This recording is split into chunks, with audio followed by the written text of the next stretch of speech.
ডিমওয়ালা ইলিশ ছাল দিয়া লাগা। হ্যাঁ, কিন্তু তোমার এই ডিমওয়ালা ইলিশ মাছ আমি যে কিনুম না। কি যে কম স্যার, আরে ডিমওয়ালা ইলিশের মতো স্বাদ কি অন্য মাছে আছে? মাছও খাইবেন, ডিমও পাইবেন। লই যান স্যার। শোনো, 15ই অক্টোবর থেকে 24শে অক্টোবর এই 10 দিন এই ডিমওয়ালা ইলিশ মাছ আমি কিনুম না, বুঝলা? দিন তারিখ দেখে ইলিশ মাছ বেশি কইল এক কথা, আসলে কিননের মুরদ নাই। Long sir.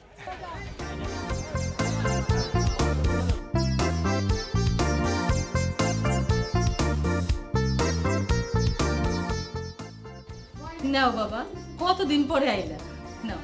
এটা কি? এইটা ইলিশ মাছের ডিম, হামদুল্লাহ খুব মজা হয়েছে। তোমার শ্বশুর বাজার থেকে টাটকা একটা বড় ডিমওয়ালা ইলিশ মাছ আনছে, নাও বাবা। খাও বাবা, তোমার শাশুড়িজন সব করে দিতেছে, খাও। কিন্তু আমি তো ডিম খাবো না। কো কি ডিমের যে স্বাদ, তোমার মা কি তোমারে খাওন শিখায় নাই? আম্মা, আপনারা জানেন না সরকার 15ই অক্টোবর থেকে 24শে অক্টোবর পর্যন্ত ডিমওয়ালা ইলিশ ধরা বন্ধ করছে, কারণ এই সময় ইলিশ সাগর উপকূলে সবচেয়ে বেশি ডিম ছাড়ে, আর এক একটা ইলিশ লাখ লাখ ডিম দেয়। কও কি বাবা?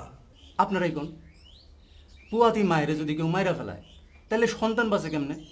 এখন যদি আমরা ডিমওয়ালা ইলিশ খেয়ে ফেলাই তাহলে পরে ইলিশ পাবো কেমনে? দুলাভাই ঠিক কথা কইছে, আমিও ডিম খাবো না। আমিও খাবো না। হ্যাঁ, এই ডিম আমিও আর খাবো না।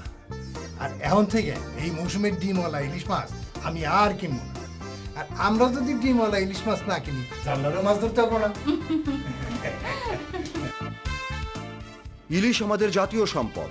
ইলিশের বংশ বিস্তারে আসুন আমরা সবাই সহযোগিতা করি।